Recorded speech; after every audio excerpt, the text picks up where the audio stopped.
This is the village of Ignorance, located in the land of chatters, and if you take a look at their population, it's full of people who think of the Jougan as a non-canon element, even though the proofs are always in front of them. And here I am, reborn into this world with the mission to prove this I canon and predict its best possible role and abilities. Well, even though I don't have the prescience like Kashin Koji, I do have my creator friends who will provide their best takes in this video. So make sure to subscribe if you enjoy as we step out of the ignorant village to start our Jougan journey.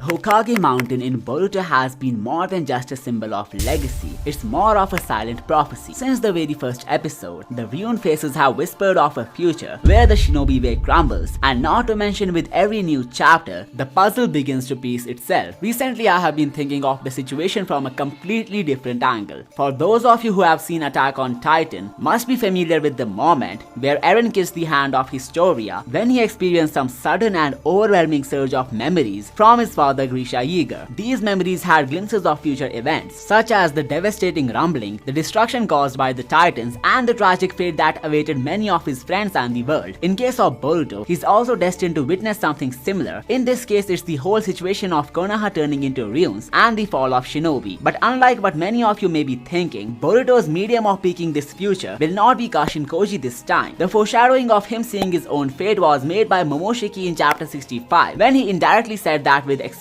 he will be able to see what's coming for him. And that will happen with the power of the Otsutsuki clan. At first it may seem like he was talking about this moment from chapter 75, when Boruto saw some glimpses of the day of Omnipotence. However, the truth could have been entirely different, and here is why. The way Momoshiki shaped his words while mentioning Boruto's inexperience, as well as the incapacity of seeing his own future, it sounded like he was talking about the same future sight that he has been using himself. And since their DNA has now fused, it's only about time that Boruto would also be able to see his own future. The reason for this unique ability to have association with the Jougan can be found in both the sequence from episode 65 as well as the flash forward. Momoshiki talks to Boruto about this fate-seeing power after looking into his Jougan, and when Kawaki talks about the end of shinobi, Boruto quickly wears the headband and flashes the Jougan as a symbol of hope. I even believe Boruto's attainment of future sight would come with the consequence of his separation with Kashin Koji, but before I expand on that possibility, there is something about the nature of the Jougan that I don't see anyone talk about. When the Shibai remains were introduced in chapter 75, the first thought that hit my mind was that Boruto could likely have unlocked the Jougan after getting implanted with these divine cells. Upon thinking about it, some theories came to my mind which made a lot of sense, like Amado's pills being an amalgamation of the Shibai cells, or the incident with Boro where Mitsuki transplanted his DNA into Boruto being the reason for his divine inheritance. But recently when I was reading the manga again, I came across this hypothetical Otsutsuki god panel which acted as the key to solving the Jougan mystery. Basically, while every shinjutsu used by Amado's cyborgs was extracted from the corpse of Shibai, the Jougan could be a completely different case. It could have nothing to do with the worldly remains of Shibai, since it originated in the domain of gods, the same realm where Shibai Otsutsuki could have ascended after leaving his mortal body behind. So if the leftovers of this Otsutsuki god could grant us massively overpowered techniques like omnipotence, reflection, and even prescience, just think about the abilities from his unbounded form, which was teased in the conversation between Ishiki and Code. The fact that these eyes in the background even look like the Jougan, and the anime had to conceal their identity with a strange color palette, only makes this case appear more plausible. In other words, while the shinjutsu of an Otsutsuki god can be transferred through scientific means into other individuals, the powers possessed by their unbounded forms, the ones that are only unlocked post-ascension, have no means of transplantation whatsoever. So Boruto's Jougan is only unique to him, and no matter what happens, we won't be seeing another cyborg or individual use it anytime soon. But there's a possibility for this side to either have more wielders, or it's likely well documented in the world of the Otsutsuki. The idea comes from an anime special where Urashiki Otsutsuki identified this eye and labeled it as a nuisance. So the fact that he found this eye troublesome only means that he either had seen someone else use it, or maybe it's a vital part of the Otsutsuki lore, a power only accessible to those who transcend beyond mortal limitations, or those chosen by transcended figures. One of the reasons I'm eagerly waiting for the anime to return is because we will receive the adaptation of the Shibai Otsutsuki panel. The reason it's such a big deal is because we will finally be able to see the dojutsu which lies in his right eye. If the theory I mentioned turns out to be correct, then the eye would most likely be a Byakugan or the Senringan. The Senringan makes the most sense to me cause Aida has it as well, and it would eliminate the possibility of a cyborg gaining an ability which wasn't originally wielded by the host Otsutsuki. Cause think about it, if Shibai ends up having a Byakugan, how would it make sense for Aida to have a Senringan when the deity never had it? Maybe the Otsutsuki gods can use multiple dojutsu in a single eye, but that would be a reach, so let's not consider that. There is something that I noticed in chapter 13 of Two Blue Vortex, which seems to complement the possibility of the Jougan belonging to the ascended Otsutsuki god. It all starts with the power of omnipotence and how it works in the story. The only person who has used it on screen had no control over it since she never knew it existed at first place. Also, the fact that it's a divine power used by the gods to program the universe make it even harder to utilize. Same goes for the power of prescience, cause no matter how much Koji plans to secure a future, things can go wrong in the last moment, spoiling his plans once for all. Momoshiki said in chapter 79 that Otsutsukis are immune to this spell, and there have been other cases of humanity getting their memories changed by this power in the past. But here comes the twist from chapter 13. You must have noticed how Jura was interrupted by Mamushi, which prevented him from killing Boruto, and then he called it a day, referring to the incident as divine intervention, likely some higher power wanting Boruto to remain alive. So assuming it was Shibai who saved Boruto, how actually did he do it? The simple answer may be omnipotence, since that's how he would program the reality in a way that Boruto would make out alive from the situation. But that won't technically make sense since Otsutsukis are already immune from this spell, so either the Shinju are not immune to omnipotence, which is not that likely since they have been playing a role in the evolution of the Otsutsuki from centuries, or it could be that the rules of omnipotence that Momoshiki mentioned only apply to the spell used by a mortal Otsutsuki god. In other words, a deity who hasn't transferred his essence to the higher plane of existence. As for the Otsutsuki gods dwelling in the higher dimension like Shibai, their omnipotence comes with no rulebook, which explains how Shibai saved Boruto in this scenario by manipulating the events in a way which prevented Jura from killing him. A more subtle example to back this possibility comes from the special panel explaining omnipotence from the first volume. It mentioned an Otsutsuki who belonged to another universe, using his divine spell to create the current world and everything within. This means when this power is used by gods beyond mortal boundaries, it allows them to reshape the events at their core, which includes creating and erasing worlds, and not just some brainwash of memories and feelings. And by this we can conclude Shibai could have made Boruto manifest the Jogan from his higher plane, cause his omnipotence scales way higher than anyone else. Another thing which is a kind of foreshadowing for Boruto's Jogan has something to do with his role as the Singularity. But before going there, I would let my fellow Boruto theorist Kidomaki take over to discuss his own unique take on this ability.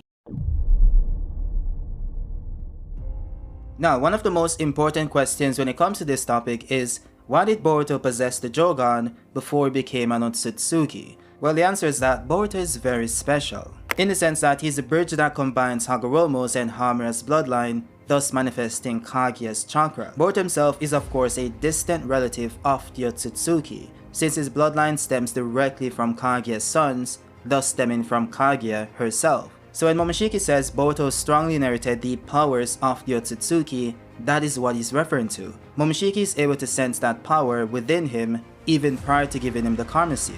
Mind you, the Jogan isn't a new eye specific to Boruto, because Urashiki recognized it and called it the Jogan, and so did Momoshiki, which means that another Otsutsuki possessed this dojutsu. This is also backed up by Momoshiki saying that Boruto carries the Byakugan blood, or that he strongly inherited the power of the Otsutsuki.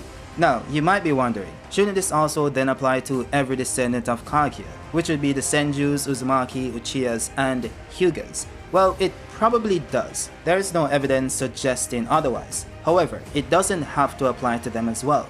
You see, there's this thing called recessive inheritance, which is when a genetic trait skips a generation but appears in another. In this type of inheritance pattern, a person must inherit 2 copies of the gene, one from each parent, which would then allow them to express the trait itself. If a person only inherits 1 copy of the gene, they are considered a carrier of the trait, but they won't show any symptoms. The trait may then skip a generation before appearing in the offsprings of the 2 carriers, that each possess a copy of the gene.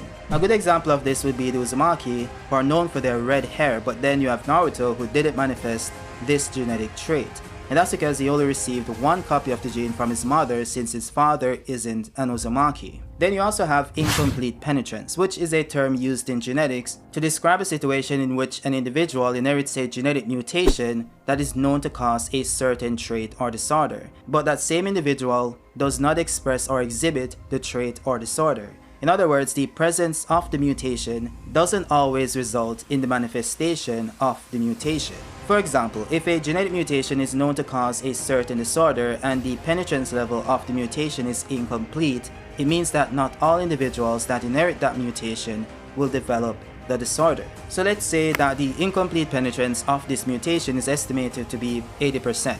This means that 80% of the individuals who inherit the mutation will develop the disorder, while the remaining 20% will not.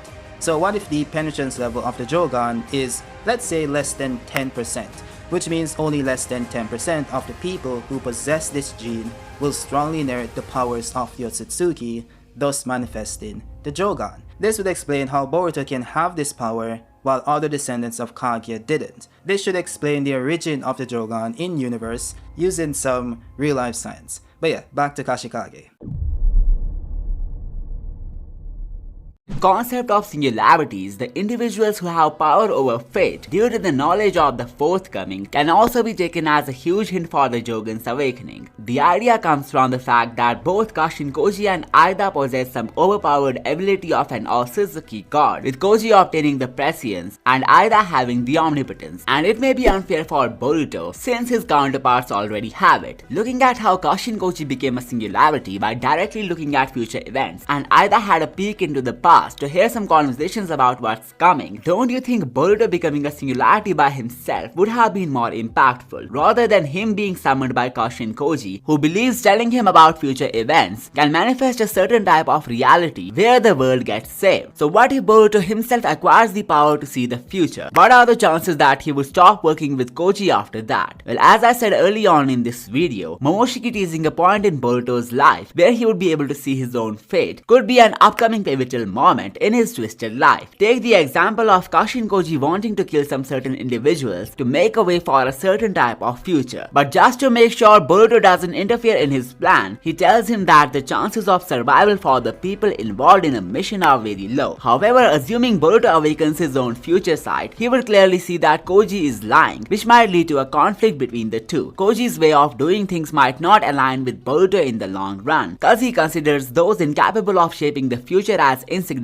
So why do I believe Boruto awakening the future side would put him on a different path, possibly ending the role of Kashin Koji altogether? Well, it has something to do with their attributes, which sound pretty similar as well. Kashin Koji was referred to be the Star of Change by Ishiki, while Boruto was called the Star of Hope. And if you look at their roles in the story, Koji is trying to change the future towards a better outcome, while Boruto is the only hope left. But these changes that Koji is making to the timeline are not totally harmless, as they would come with the consequences of some unavoidable casualties, and this type of endeavor may be a very hopeless and tragic way to get to a certain outcome. So the best thing that could happen to Boruto is the awakening of a power, which in itself is a metaphor of hope, the Jogan. But as I said in the beginning of the video, the fateful fight against Kawaki is not avoidable, even if Boruto gets a glimpse of it with his own future sight. That's because the event is more or less a destiny collapse type of singularity, a moment where all predictions, expectations and known paths will become meaningless. And this chaotic shift would be an outcome of Boruto's separation with Kashin Koji. When two or more singularities start working towards different paths, the reality leads to an unexpected event, something no power of future sight could have predicted beforehand. But Boruto must have seen it already, cause back in chapter 75, he foresaw the omnipotence a day before it happened. This means his power of foreseeing future events would definitely allow him to see an unavoidable point of future that he himself refers to as the only possible outcome. What makes this theory of separation more plausible is the amount of power that Koji holds in the story. He can literally play a 4D chess game and get us to the most desirable future. But don't you think that would just lower the stakes of the story altogether? If Boruto knows that Jura would kill him, then he would only make tactical decisions which would keep him safe from the Shinju's rampage. It's like following a plan without the possibility of something unexpected happening. And this is why I think the role of Koji will not last long in the story. He would definitely someday face the same fate as Jiraiya, and then Boruto would have to face face the troubles himself. So there are two possibilities of the Jougan's awakening involving the end of Koji's role. The first one is a bit similar to how Jiraiya passes away, leaving Naruto with the mission to take down Pain. Koji's death could be a strong anchor in fulfilling the prediction of Momoshiki about Boruto awakening the power of future sight. The power of prescience would be symbolically passed down to Boruto after the passing of his master, which would help him make better decisions in the middle of unexpectedness. And as for how it will happen, it may have something to do with the Star of Hope attribute of the Jougan. The death of Koji would drive Boruto completely hopeless, and in the middle of this despair, the Star of Hope would awaken in the form of the Jougan, allowing him to see some fragments of the future by himself and strategize accordingly. The other possibility is all about him awakening this power under the alliance of Kashin Koji, and once he finds out there are too many lives at stake with his plans, he would decide to take control of things by himself, leaving Kashin Koji behind. But little would he know that this separation would lead to Koji's death, after which he would be completely dependent on his own for taking care of the future. There is more foreshadowing hidden in this panel from chapter 13, especially when it comes to the Jougan. But before I explore that, let's hear the unique prophetic thoughts of Dynasty on the fate of the Jougan.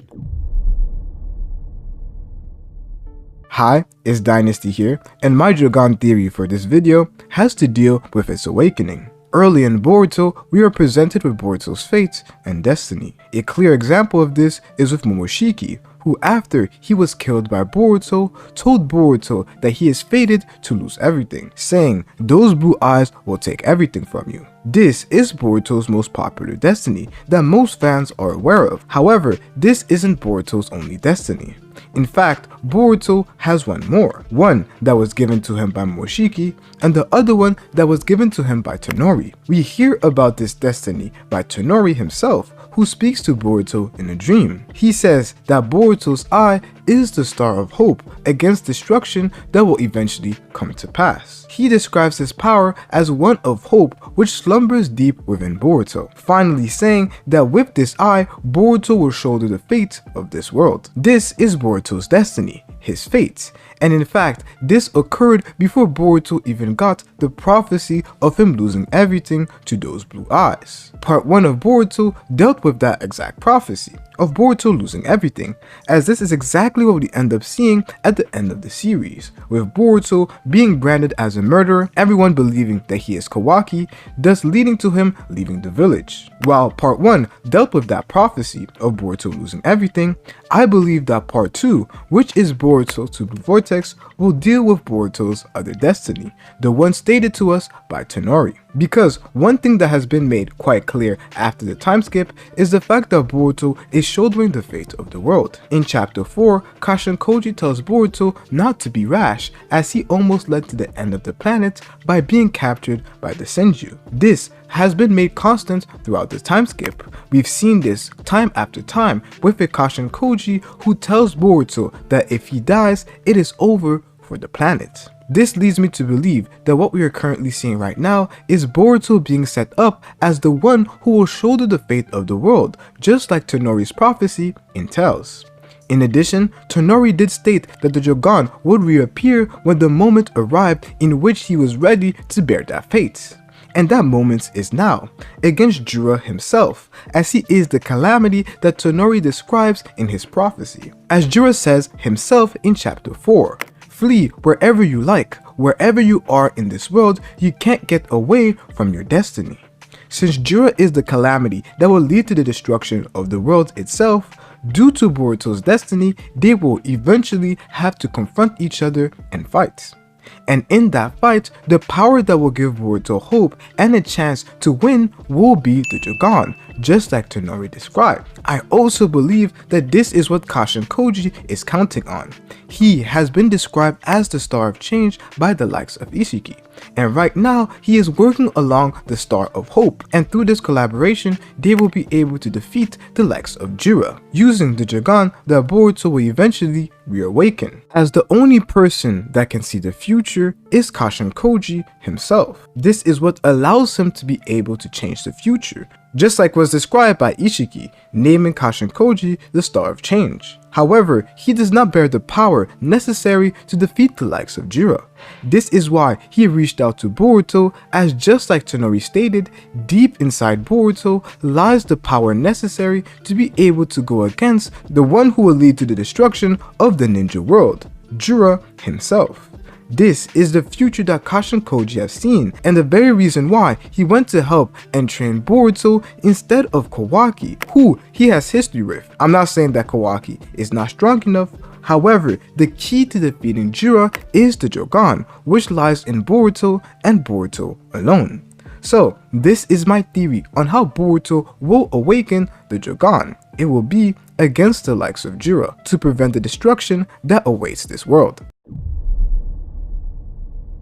Mimesis, also known as Plato's theory of imitation. It's a popular theory which proposes that the physical world we experience is not the ultimate reality, but merely a flawed reflection of a higher perfect realm known as the world of forms. According to Plato, everything in our material world, objects, ideas, and even human experiences are imitations of these eternal unchanging forms that exist beyond our sensory perception. Take the example of the chair, bed, or sofa that you are sitting on right now. They are just a flawed reflection of their perfect form. They can be damaged, redesigned, or altered, proving they are not the absolute truth. But in the realm of forms, there exists a perfect ideal chair, a perfect bed, and even a perfect sofa. These forms are unchanging, eternal, and the blueprint for all the physical chairs, beds, and sofas. Everything we see in this world is just an imperfect copy of its corresponding form. Now when we look at Boruto, don't you think this realm of forms is kinda similar to the higher plane of existence that Amado mentioned in chapter 75, a realm where Shibai transcended after leaving his lifeless husk behind? I even feel like this higher plane is actually the domain of gods, which was even the title of the same chapter. We will talk about it in a moment, but as for what this higher realm could have to do with the Jougan, what if this eye is just an imitation of the true divine power of Shibai Otsutsuki? Let me put it this way, when an Otsutsuki turns god but hasn't ascended to this dimension, he uses different shinjutsu to perform different techniques, but once he leaves the realm of mortals, all his eyes evolve into their pure form, which is the Jougan. As you can see, Shibai has 3 dojutsu, and the hypothetical Otsutsuki god has 3 Jougans in the exact same place. This is just one of the many proofs for an Otsutsuki unlocking boundless essence upon ascending to the higher plane of existence. You can think of it with the example of a human soul and body. The human body is a temporary physical vessel made out of flesh and matter, subject to death and decay, while the soul is often seen as an eternal intangible essence that defines a person's consciousness, emotions, and identity. In simple words, the mortal form of an individual is indistinguishable from his unbounded higher form, and so would be the ocular abilities of an Otsutsuki, such as the Byakugan, Rinnegan, and Kokugan of Shibai. They all have reached their ultimate form upon the deity's ascension, and looking at Boruto's Jougan with that intel in mind, it can be assumed that it's the ultimate form of a dojutsu. A really great example to understand this comes from the dispersion of light. When white light passes through a medium like a prism, it splits into 7 different colors. This phenomenon, when reversed, could explain the rise of Jougan or the pure eye. An Otsutsuki god needs a medium of transcendence which purifies his whole essence. The word Jo means pure or clean, while Gan means eye. By this we can conclude the limitless form of Otsutsuki gods could be known as Jokai. So does Boruto having this eye, which is the pinnacle of all the dojutsus in the universe, could become the most broken individual? Well, a better question would be, what type of powers can the Jougan have? But before answering that, let's get into the hidden detail behind this panel from chapter 13. As you must be knowing, Jura could be giving a reference to Shibai Otsutsuki here, who is divinely interfering in the worldly matters to protect Boruto from dying. That's the basic interpretation of this panel as we discussed before. But there's an interesting question which pops here. Why exactly is Shibai helping Boruto? While it will enhance the possibility of the Jougan's divine origins and how it was directly inherited from an Otsutsuki god, the real thing lies within the reason for a transcendent deity to bless the mortal with plot armor. And the answer could lie beneath the nature of Shibai Otsutsuki. Usually there are 3 types of a deity based on morality and intent. The first are the malevolent ones, destructive, cruel, or vengeful entities who cause chaos or suffering. The second are benevolent ones, kind, loving, and protective deities who guide and uplift their followers with love. Then we have the dual-natured ones, as they embody both creation and destruction, kindness and wrath, or chaos and order. It's pretty easy to deduce that Shibai comes in the benevolent category, but at the same time, if we take the destructive powers of these beings into consideration, he could actually be a dual-natured Otsutsuki god, and for some reasons he's more inclined towards keeping Boruto alive. The title of chapter 75 says Domain of Gods. It's not something like Shibai's abode or the domain of a god, rather there is a hint of multiple gods existing within the same domain or higher realm. And if you take the statement of Momoshiki from chapter 79, there is another mention of multiple Otsutsuki gods, so it could be that different gods have different natures, a concept taken from Dragon Ball Super. But the case of Shibai and Boruto could be nothing like an exploitative relationship. Shibai wants the prodigy to solve some worldly issues with an otherworldly power, the final form of an ocular ability, the Jougan. So what could be the ultimate power of Bisai? Well, in the anime, the Jougan was shown to manifest 4 different abilities, starting with dimensional awareness and portal detection. Then we had chakra tracking and visualization, space-time ninjutsu, and sensory perception of negative energy. But as for what I think could be its ultimate power, a twist that may be revealed towards the end of the story, the clues have been hidden within the flash forward all along. We know Konoha's destruction cannot be reversed, similar to how the spell of omnipotence has no cure. What's done has been done, and in order for everything to get back to normal, the shinobis would need to start from scratch. This includes reconstructing the whole village and bearing the pain of the tragedy forever in their hearts. Back in chapter 70, Shikamaru said to Naoto that the budget of the village is already shrinking every year. So judging by this financial deficit of Konoha, I don't think they would ever be able to recover from this destruction. So there needs to be some miracle which gets them out of this bad situation. And this is where the Jougan could play its role. I'm not saying this out of nowhere. The special panel which explained omnipotence mentioned an Otsutsuki god, likely known as Kami, who created the existing world and everything within through his divine spell of omnipotence. But as we can see, Aida is not that good at using this shinjutsu, and the best she could do was to change the perception of everyone towards her, as well as the identity of Boruto and Kawaki. So for something as humongous as creation of the universe, the user must be really skilled at using the omnipotence. And by this we can conclude this spell must be able to erase the memories of Konoha after the Kawaki tragedy, alongside reversing the destruction and damage altogether. But all of it would only be possible when Boruto would master the divine eye with countless years of training, or likely after fulfilling some divine duty given to him by Shibai or Otsutsuki. Here are some more interesting videos that will change your whole mind on the story of Boruto. If you haven't subscribed already, be sure to do it, and I will see you next time.